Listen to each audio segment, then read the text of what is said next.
But you know, if you take people, and I've told you this, and you expose them voluntarily to things that they are avoiding and are afraid of, you know, that they know they need to overcome in order to meet their goals, their self-defined goals. If you can teach people to stand up in the face of the things they're afraid of, they get stronger. And you don't know what the upper limits to that are, because you might ask yourself, like, if for 10 years, if you didn't avoid doing what you knew you needed to do, by your own definitions, right, within the value structure that you've created, to the degree that you've done that, what would you be like? Well, you know, there are remarkable people who come into the world from time to time, and there are people who do find out over decades-long periods what they could be like if they were who they were, if they spoke their being forward. And they get stronger and stronger and stronger, and we don't know the limits to that. We do not know the limits to that. And so you could say, well, in part, perhaps the reason that you're suffering unbearably can be left at your feet, because you're not everything you could be, and you know it. And of course, that's a terrible thing to admit, and it's a terrible thing to consider, but there's real promise in it, right? Because it means that perhaps there's another way that you could look at the world, and another way that you could act in the world, so what it would reflect back to you would be much better than what it reflects back to you now. And then the second part of that is, well, imagine that many people did that, because we've done a lot as human beings. We've done a lot of remarkable things, and I've told you already, I think before, that today, for example, about 250,000 people will be lifted out of abject poverty, and about 300,000 people attached to the electrical power grid. We're lifting people out of poverty collectively at a faster rate that's ever occurred in the history of humankind by a huge margin. And that's been going on unbelievably quickly since the year 2000. The UN planned to have poverty between 2000 and 2015, and it was accomplished by 2013. So there's inequality developing in many places, and you hear lots of political agitation about that. But overall, the tide is lifting everyone up, and that's a great thing. We have no idea how fast we can multiply that if people got their act together and really aimed at it. Because, you know, my experience is with people that we're probably running at about 51% of our capacity. I mean, you can think about this yourself. I often ask undergraduates how many hours a day you waste, or how many hours a week you waste. And the classic answer is something like 4 to 6 hours a day. You know, inefficient studying, watching things on YouTube that not only do you not want to watch, that you don't even care about, that make you feel horrible about watching after you're done. That's probably 4 hours right there. Now, you think, well, that's 25 hours a week, it's 100 hours a month, that's 2.5 full work weeks, it's half a year of work weeks per year. And if your time is worth $20 an hour, which is a radical underestimate, it's probably more like 50 if you think about it in terms of deferred wages. If you're wasting 20 hours a week, you're wasting $50,000 a year. And you are doing that right now. And it's because you're young, wasting $50,000 a year is a way bigger catastrophe than it would be for me to waste it, because I'm not going to last nearly as long. And so if your life isn't everything it could be, you could ask yourself, well, what would happen if you just stopped wasting the opportunities that are in front of you? You'd be, who knows how much more efficient? 10 times more efficient, 20 times more efficient. That's the Pareto distribution.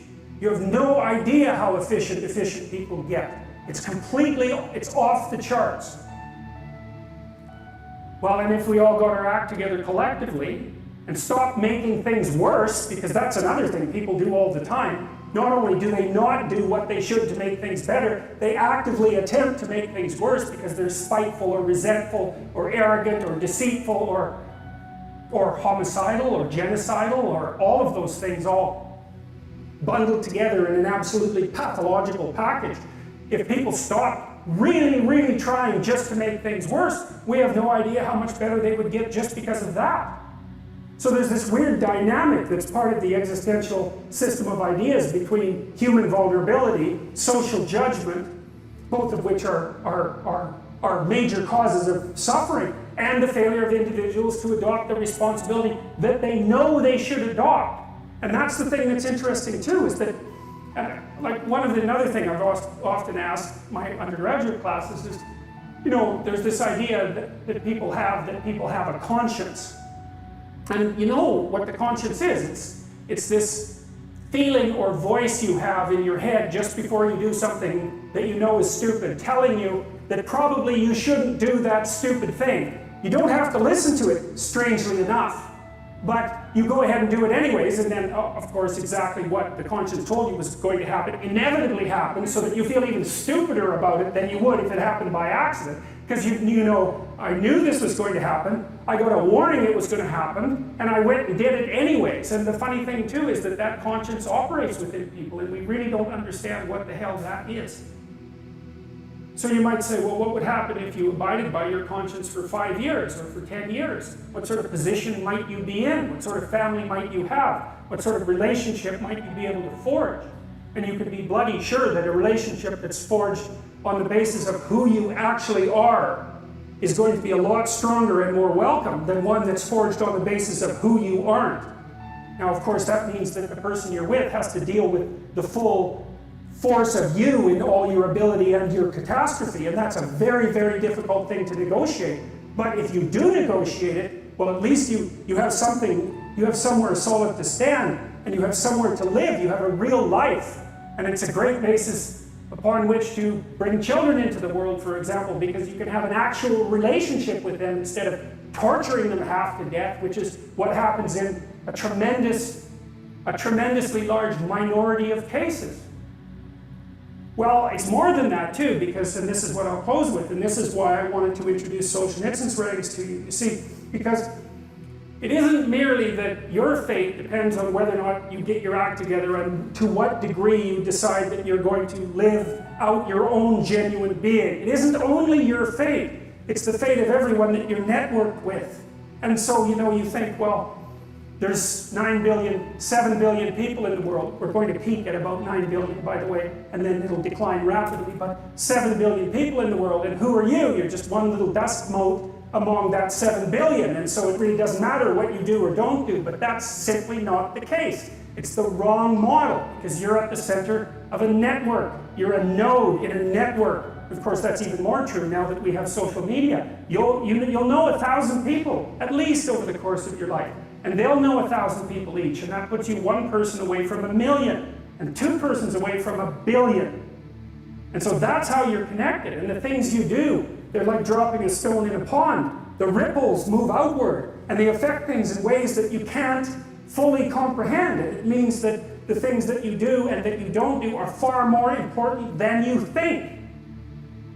And so if you act that way, of course, the terror of realizing that is that it actually starts to matter what you do. And you might say, well, that's better than living a meaningless existence. It's better for it to matter. But I mean, if you really ask yourself, would you be so sure if you had the choice? I can live with no responsibility whatsoever. The price I pay is that nothing matters. Or I can reverse it and everything matters. But I have to take the responsibility that's associated with that. It's not so obvious to me that people would take the meaningful path. Now when you say, well, nihilists suffer dreadfully because there's no meaning in their life and they still suffer, yeah, but the advantage is they have no responsibility. So that's the payoff, and I actually think that's the motivation. Say, well, I can't help being nihilistic, all my belief systems have collapsed. It's like, yeah, maybe.